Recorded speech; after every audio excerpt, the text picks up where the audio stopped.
우리에게 주신 하나님의 말씀 함께 보도록 하겠습니다.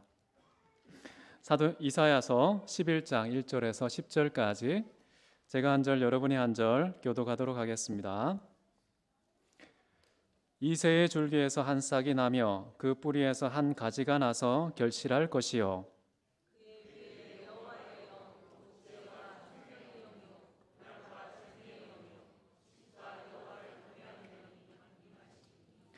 그가 여호와를 경외함으로 즐거움을 삼을 것이며 그의 눈에 보이는 대로 심판하지 아니하며 그의 귀에 들리는 대로 판단하지 아니하며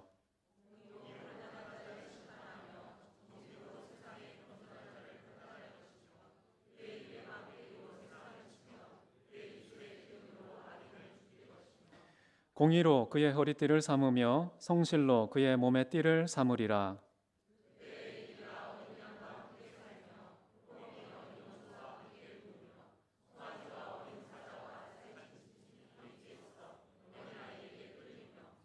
암소와 곰이 함께 먹으며 그것들의 새끼가 함께 엎드리며 사자가 소처럼 풀을 먹을 것이며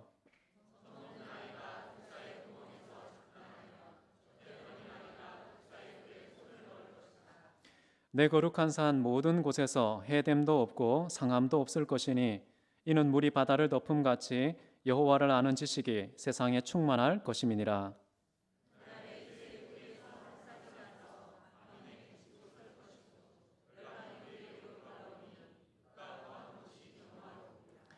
아멘. 오늘 저는 성탄의 구약적 의미라는 제목으로 하나님 말씀 짧게 나누기를 원합니다. 오늘 말씀을 쭉 읽어보시니까 예수님이 어떤 분 같습니까? 구약에서 예언된 그런 예수님의 의미, 그리고 신약에 실제로 예수님이 태어나셨을 때 사람들이 취했던 반응과 태도, 어떤 차이가 혹시 있습니까? 이사야가 우리에게 기록으로 들려주고 있는 예수 그리스도의 모습은 정말 새로운 인류의 모습, 진정한 인간의 삶을 우리에게 잘 가르치고 있는 것 같습니다. 1절에 보시면 이새의 줄기에서 한 싹이 났고 그 뿌리에서 한 가지가 나서 결실할 것이다. 예수 그리스도를 가리키는 것이고요. 다윗의 혈통에서 태어난 후손이 될 것이다 라는 말입니다. 그에게는 첫 번째 중요한 특징이 있는데 2절에 보시면 그의 위에 여호와의 영이 임하신다 라고 말합니다. 예수 그리스도는 진정한 사람이십니다. 참된 사람은 누구냐? 여호와의 영이 그 위에 임하여서 그 영의 이끌림을 받으며 살아가는 것이 진정한 인간이다. 인생의 질서가 바뀌었습니다. 삶의 원리가 변화됐습니다. 인간은 자신의 뜻을 따라서 자기의 기호가 이끄는 대로 살아가고 있지만, 그러나 하나님께서는 진정한 인간은 누구냐? 바로 그 코에 하나님의 생기, 하나님의 숨을 불어넣은 그 인간이 살아가는 삶에 있어서도 하나님의 영에 의해서 이끌림을 받는 것, 그것이 바로 진정한 인간이고 참된 인생이다 라는 것을 예수님께서 이 땅에 태어나실 때 가장 중요한 특징으로 우리에게 가르쳐주고 있습니다. 여호와의 영, 6가지의 중요한 내용이 담겨 있는데요. 지혜의 영이라는 것, 총명의 영, 모략의 영, 재능의 영, 지식의 영, 여호와를 경외하는 영, 바로 성령이 그런 영이다라고 말하고 있고, 그런 성령이 임하지 않는다면, 그런 성령 없이 산다면 사람들이 지혜라고 말하는 것은 꼼수가 될 것이고요. 총명이라고 말하는 것은 잘못된 깨달음이 될 것이고, 모략이라는 것도 결국 조작일 것이고, 재능이라고 말하는 것도 그 사람의 진정한 축복이 아니라 재앙이 되는 원흉이 될 수 있고, 지식이라고 말하지만 헛된 것, 거짓된 것을 아는 것을 착각하는 것에 불과하고, 여호와를 경외한다라고 하지만 인간 개인의 자아의 종교성만 충족시키는 그런 형식적인 경우일 가능성이 높은 것이죠. 오직 성령이 진정 임할 때에 인간에게는 지혜의 삶이 가능하다는 겁니다. 진정한 깨달음이 우리에게 주어질 수 있다는 것입니다. 삶의 가장 건강하고 확고한 방식이 우리에게 주어질 수 있다는 것. 진정한 능력은 오직 성령에 의해서만 주어지는 권능이라는 것. 참된 지식은 진리의 영이신 성령에 의해서만 주어진다는 것. 진정 우리가 하나님을 경외한다는 것은 사람들 사이에 합의된 방식으로 사람들이 그냥 칭찬해주는 그것에 근거해서 확보되는 것이 아니라 성령만이 우리에게 임할 때에 하나님을 경외하는 것이 가능하다라는 것입니다. 자, 그렇기 때문에 성령에 임한 사람은 어떤 마음의 변화가 일어나느냐? 3절에 보시면요, 예수 그리스도는 이런 분입니다. 여호와를 경외함으로 즐거움을 삼을 것이며, 하나님을 경외하는 것이 즐거움의 대상으로 바뀐다는 것입니다. 하나님을 두려워하는 것, 이것이 숙제가 아니라는 것이죠. 강요된 것이 아니라는 겁니다. 마치 공식에 짜맞추어진 그런 인간의 태도나 삶이 아니라 내 내면에서, 중심에서 우러나오는 솟구치는 그런 자발적인 희열, 기쁨과 즐거움이 여호와를 경외하는 것이다 라는 거예요. 여러분, 전도서 12장 13절을 보면요, 인간의 정체성에 대해서 이렇게 말합니다. 여호와를 경외하고 그 계명을 지켜 행하는 것, 이게 인간이다 라고 나와 있습니다. 이것과는 달리 예레미야 선지자는 인간이 가장 부패하고 타락하고 저주와 재앙 가운데 있을 때에 어떤 모습이냐? 하나님을 버리고 그 마음에 여호와 경외함이 없는 것, 하나님을 경외함이 그 마음 안에 없는 것이 바로 재앙이고 가장 심각한 악이다 라고 예레미야 선지자는 규정하고 있습니다. 그래서 이스라엘 백성들이 왜 망했느냐? 망한 이유는 하나님을 버렸기 때문에, 그 버리는 구체적인 내용은 여호와를 경외함이 우리 마음속에 없기 때문에 그것이 악이고 그것이 인간이 당하는 최고의 고통이라고 말합니다. 잘 설명되지 않습니까? 원래 인간은 하나님을 경외하고 그 말씀에 순종하는 것이 인간인데, 하나님을 경외하지도 않고 그 말씀에 순종도 안 하면 인간의 길 포기하는 것이죠. 짐승이 되겠다는 것입니다. 비인간, 비인격이 되겠다는 선언과 같습니다. 그렇기 때문에 참된 인간은 누구냐? 여호와를 경외하는 것이 체질이 돼야 됩니다. 하나님을 경외하는 것이 기쁨이 돼야 됩니다. 행복이 돼야 되고 만족이 돼야 됩니다. 다른 것을 바라는 것이 아니라요, 배부르면 기뻐하고 정말 많은 사람들이 칭찬해주면 기뻐하고 건강하고 오래 살면 기뻐하는 이 세상적인 기쁨이 아니라, 진짜 인간은 누구냐? 예수님이 육신을 입고 이 땅에 인간으로 오셨을 때 진정한 인간은 하나님의 영이 임하여야 하고, 하나님의 영이 임했을 때 하나님을 경외하는 것이 기쁨과 즐거움이 되는 그런 인간이 참된 인간이다라고 구약에서는 예수 탄생의 의미를 선포하고 있습니다. 정말 여러분은 하나님의 영에 이끌리고 계십니까? 점검하는 방법이 있습니다. 하나님을 경외하고 계신지, 그것이 엄청 즐거워서 내가 단 한순간도 즐거워하지 않으면 나에게 손해가 된다는, 해로움이 된다는 그런 각오와 판단이 내려진다면 여러분은 성령의 사람입니다. 아주 정상적인 건강한 인간입니다. 제대로 참된 인생을 살아가는 사람이다 라고 저는 평가하고 싶습니다. 자, 여호와 경외함을 즐거움으로 삼는 사람은 이제는 판단력도 달라집니다. 사람의 눈에 보이는 대로 판단하지 않고요, 귀에 들리는 대로 심판하지 않는다. 눈과 귀가 판단과 평가의 기준이었던 이 세상의 익숙한 질서를 완전히 벗어버리고요, 성령이 기준이 되는 겁니다. 지혜와 총명의 신, 하나님을 경외하게 하는 그 신이 기준이 된 판단과 평가를 내리는 사람이 된다는 것이죠. 예수님께서 이 땅에 오셔서 하고 싶은 일이 바로 이것 아니겠습니까? 우리는 다 눈에 보이는 대로 살죠. 들리는 대로 반응하지 않습니까? 그런데 예수님은 그렇지 않았다는 거예요. 눈에 분명히 보았다는 것이 삶의 기준이 아니라는 겁니다. 내가 누군가로부터 뭘 들었어 라는 것이 상처와 기쁨의 근거가 아니라는 겁니다. 성령은 진리의 영이시고요, 지혜와 총명의 영이시기 때문에 최고의 분별력, 최고의 판단력을 우리에게 공급하시는 분입니다. 그래서 우리는 진정 신령한 것을 신령한 것에 의해서 분별할 수 있는 사람이 되는 것이죠. 예수님은 그렇게 살았다는 겁니다. 예수님의 호불호, 예수님의 기호, 가치관, 예수님이 살았던 그 삶의 자취를 한번 돌아보십시오. 도대체 무엇에 이끌려서 살았는지. 어떤 사람은 돈에 이끌려 사는 사람이 있습니다. 누구를 만나고 어떤 일을 하고 어떤 계획을 세울 때 돈이 그 사람을 움직인 경우가 많습니다. 인기를 얻기 위해서 스스로의 성취감 때문에 여러 가지 동기가 그 사람을 이끌고 가지만, 예수님의 살았던 삶 전체를 보면요, 오직 성령의 감동으로 잉태가 되셨고요, 성령으로 인해 출생을 하셨고요, 그리고 살아가는 내내 성령으로 충만했던 분, 그분이 바로 예수님이시고, 죽기까지 성령의 이끌림을 받아서 십자가 위에서 죽으시는 그런 생을 마감했던 걸 보면 처음부터 끝까지 성령으로 시작해서 성령으로 끝난 인생이 바로 예수님이구나 라는 것이 이 이사야에서 이미 예언되어 있었다라는 것이죠. 근데 참 여기서 좀 안타까운 것은 뭐냐면, 예수님께서 이 땅에 오셨다는 것은요, 심판과 판단의 의미가 있다는 겁니다. 판단하지 아니하며 판단하지 아니하며, 자, 이런 말들은요, 예수님께서 이 땅에 오는 것 자체가 심판과 판단의 집행이라는 것입니다. 저도 살아보니까요, 정말 어떤 분야든지요, 진짜가 나타나면 그동안에 있었던 모든 것들이 가짜라는 것이 드러나고, 모든 내가 존중했던 질서와 기준들이 상대화되는 것을 느낍니다.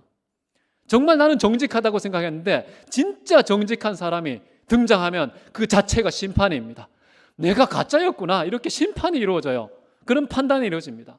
정말 믿음 안에서 거룩한 사람 보면요, 내가 지금까지 거룩한 성도라는 그 타이틀, 내가 가짜로 딱지를 붙이고 달았구나 라는 그런 반성과 심판이 우리에게 이루어지는 것이죠. 저는 예수님은 진짜가 나타났다 라는 겁니다. 모든 분야에서 지혜와 총명에 있어서 진짜가 나타나셨습니다.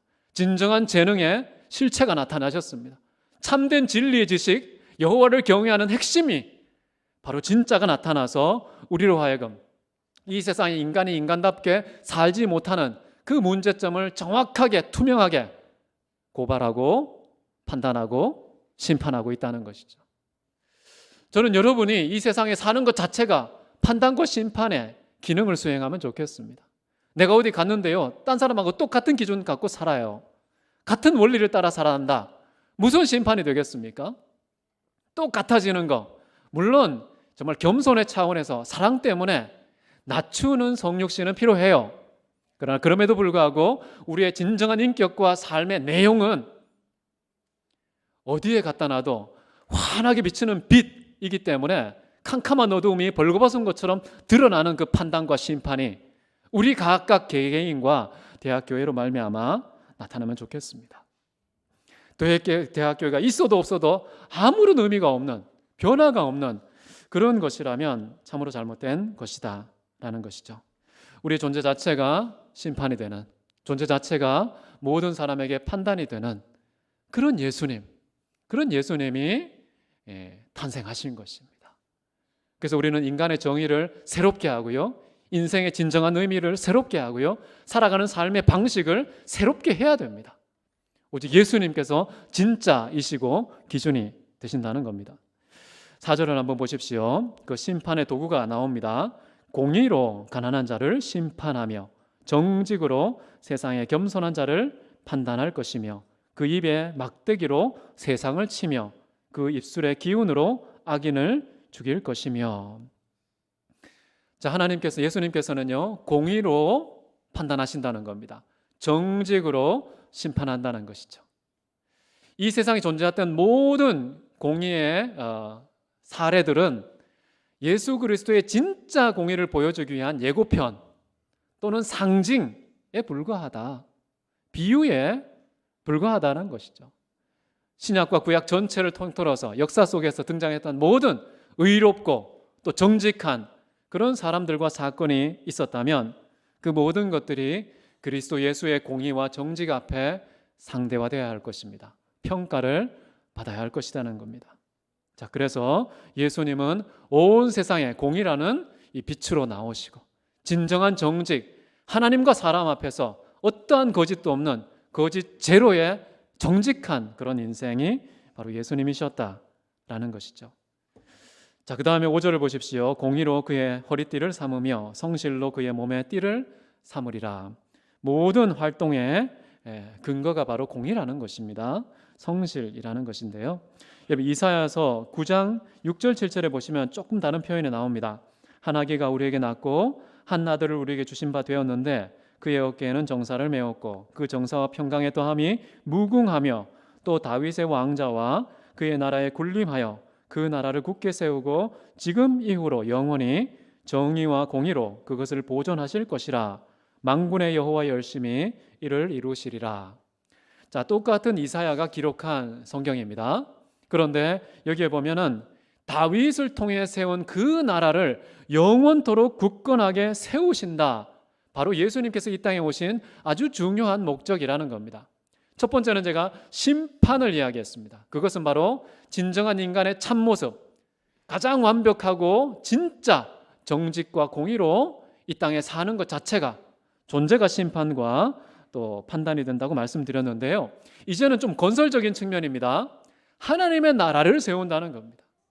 근데 하나님의 나라를 세우는 방식은 두 가지죠. 공의와 정의로 세워진다는 겁니다. 그래서 우리도 하나님의 나라와 의를 구하라고 명령을 받지 않았습니까? 다른 모든 것 제끼고 이 땅에 먹는 거, 입는 거, 자는 거 다 제끼고 하나님의 나라와 의를 먼저 구하라는 이 명령을 받은 우리는 어떻게 그의 나라와 의를 구합니까? 구약에서 예수님에 대해서 예언한 것은 공의와 정의로 그 나라를 세울 것이다. 그 나라를 보존해 갈 것이다. 언제 그의 나라가 무너질까요? 언제 교회가 무너지는 걸까요? 공의와 정의가 무너지면 교회는 무너집니다. 하나님의 나라는 세워지지 않습니다. 그렇기 때문에 공의와 정의라는 것으로 영원히 하나님의 나라를 세우시는 예수님에 대해서 우리는 확인할 수가 있고, 그 다음에 6절부터 7절, 8절 보시면 평화가 소개되고 있습니다.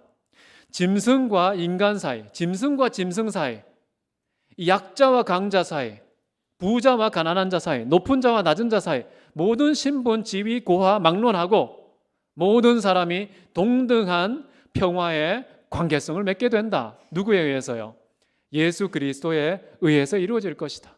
참된 평화가 예수 성탄의 의미라는 것입니다. 그래서 지극히 높은 곳에서는 하나님께 영광이지만 이 땅에서는 하나님이 기뻐하신 사람들 중에 평화가 임한다라는 거예요. 여러분 혹시 개인의 가정과 또 여러분이 속한 일터와 또는 공동체, 여러 공동체가 있겠는데요. 여러분이 가는 곳마다 예수 성탄을 축하하는 삶을 살고 계십니까? 예수 성탄에 대한 감사를 여러분이 가는 곳마다 평화를 이루는 방식으로 기념하고 있습니까? 나만 가면 싸늘해지는 분위기, 나만 가면 편가르기 또는 이렇게 줄서기, 이런 잘못된 이 세상의 문화가 혹시 생성되는 원흉이 되지는 않습니까? 내가 가는 곳곳마다 갈라지고 쪼개진 그런 공동체도요, 내가 가면 화목이 이루어지고 연합과 하나됨이 이루어지는 그런 축복의 역사가 바로 예수의 성탄을 기념하는 방식입니다. 마지막으로 한번 보십시오. 9절에 보시면 거룩한 산 모든 곳에서 해됨도 없고 상함도 없을 것이니 이는 물이 바다를 덮은 같이 여호와라는 지식이 세상에 충만할 것임이라. 자, 온 세상에 폭력이 없어지고 또는 피해자가 없어지고 슬픔과 고통이 없어지는 유일한 비결이 뭐라고 나와 있습니까? 여호와를 아는 지식이 온 세상에 물이 바다를 덮은 같이 충만하면, 그러면 나오는 결과가 뭐냐? 평화라는 것입니다. 폭력도 없어지고요, 상함도 없어진다는 것이죠. 진정한 평화는 바로 그것인데, 이제 10절 마지막에 보면 그게 바로 이새의 뿌리에서 난 싹, 바로 예수 그리스도라는 겁니다. 예수님은 하나님의 본체이신 분입니다. 하나님의 형상 자체이신 분이시죠. 그런 예수님이 이 땅에 오셨기 때문에 하나님을 아는 지식이 어떻게 될까요? 예전에는 그 구약의 그림자를 통해서 희미하던 것이 뭔가 불충분한 느낌이 들었지만 이제 예수님께서 이 땅에 오셨을 때 어땠습니까? 은혜와 진리가 충만한 겁니다. 하나님을 아는 진리의 지식이 가득 찬 분이 바로 예수이신데, 그 예수이신 말씀, 진리가 이 땅에 육신을 입고 성탄하셨다. 그것이 바로 이 땅에 하나님을 아는 지식이 충만하게 되는 것을 의미하는 것이죠. 그래서 여러분은 어떻게 해야 될까요? 이 세상에 진정한 평화를 여러분 원한다면, 폭력이 없는 사회를 원한다면, 참된 정의와 공의가 집행되는 그런 공동체를 원한다면 여러분 어떻게 하면 좋을까요? 예수 그리스도를 전파하셔야 됩니다. 하나님의 본체이신, 하나님의 형상이신 그 예수 그리스도가 우리로 말미암아 땅끝까지 이르러 전파된다면, 이 세상에 물이 바다를 덮은 같이 넘치게 된다면 그때 진정한 평화가 찾아오는 것이죠. 이것이 예수님께서 이 땅에 오신 의미라고 말합니다. 우리가 예수님 돌잔치하러 온 거 아닙니다. 예수님 생일 축하해요 라고 막 선물 보따리 푸는 거, 그것도 아닙니다.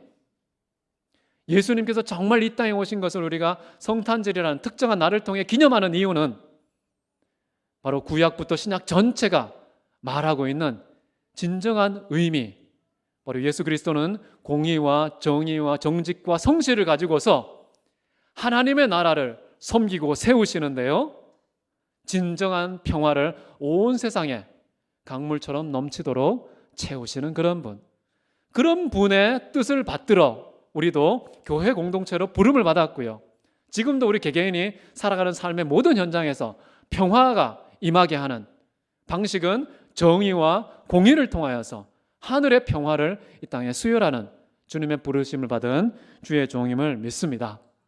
그런 믿음에 합당하게 살아가는 저와 여러분 되시기를 주의 이름으로 축원합니다. 함께 기도하시겠습니다. 사랑과 은혜가 많으신 하나님 아버지, 오늘 저희에게 성탄의 의미를 생각할 수 있도록 도우신 것 감사를 드립니다. 예수 그리스도, 평화로우신 평화의 왕 예수 그리스도가 지금도 기념될 수 있도록 우리 개인과 교회를 사용하여 주시옵소서. 이 세상의 하늘의 평화를, 약육강식이 통하고 정글법칙이 상식이 된 이 세상에 하늘의 질서를 수혈하는 공동체가 될 수 있도록 우리 대학교의 성도님들 모두를 축복하여 주옵소서. 우리 개개인이 가는 모든 곳, 가정과 일터와 학교와 직장과 그 어디든지 가는 곳마다 하나님의 나라가 임하게 하여 주옵소서. 평화가 임하게 하여 주옵소서. 불의가 공의로 바뀌게 하시고 거짓이 정직으로 거듭나는 역사, 우리의 발자취를 따라서 일어나게 하여 주옵소서. 주께서 큰 축복과 은혜로 그 모든 사역 잘 감당케 하시고 홀로 영광 받으실 것을 믿고 존귀하신 예수 그리스도 이름으로 기도했습니다. 아멘. 우리 찬송가 115장 함께 찬양하도록 하겠습니다.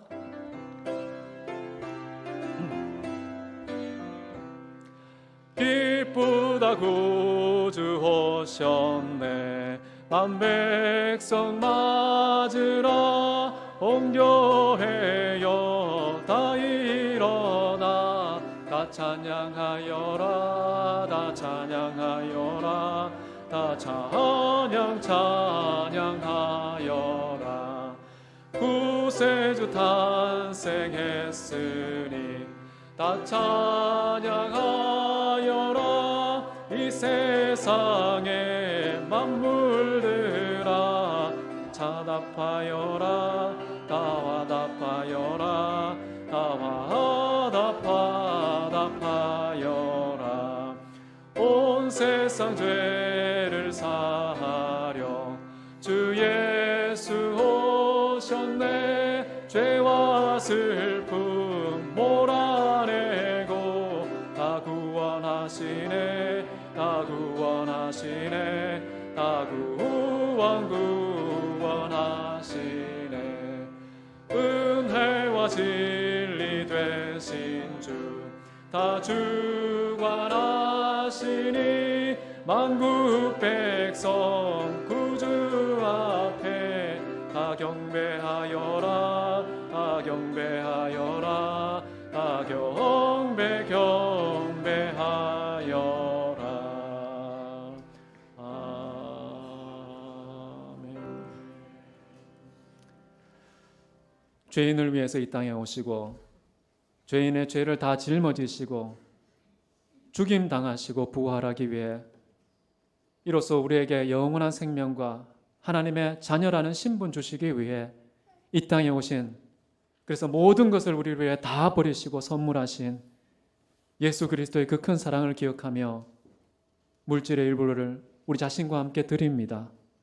받아주옵시고 하나님의 이름이 온 땅에 선포되어서 여호와라는 지식이 충만하게 되어 온 땅에 하늘의 평화가 임하도록 저희들을 사용하여 주옵소서. 그렇게 사용하시고 영광을 받으시고 온 세세가 하나님의 평화로 가득하게 하실 주님을 찬송하며 존귀하신 예수 그리스도 이름으로 기도했습니다. 아멘.